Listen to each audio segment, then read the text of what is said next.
The boy pointed the toy gun at his mother, and I broke into a cold sweat because I knew it wasn't a toy gun. It was a loaded handgun. I desperately tried to get the child to put the weapon down.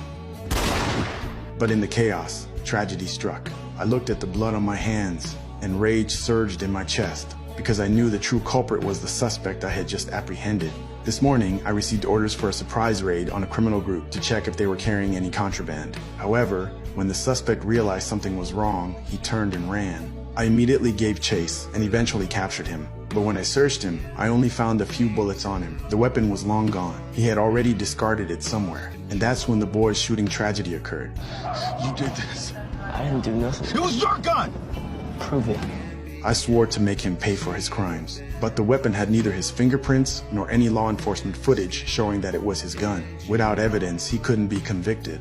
According to regulations, the suspect had to be released if there was no evidence within 24 hours. I couldn't just stand by and let the criminal go free. However, things soon took a turn. The sheriff brought in a ballistic report. The gun had been used in a murder case last year. Fingerprint samples were collected at the scene, but the system couldn't match them. Coincidentally, this suspect's fingerprints were also not in the system. This meant that if we compared the suspect's fingerprints with those found at the murder scene, was a high chance we could convict him. But when we arrived at the jail, the suspect was nowhere to be found. After asking around, we learned that he had been released 10 minutes earlier. I felt utterly helpless. As an officer, I couldn't bring the criminal to justice.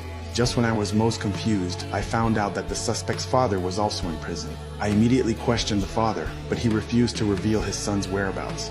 Because I'm hoping for a couple more decades on the job. Years that I will spend making your life a living hell if you don't come clean.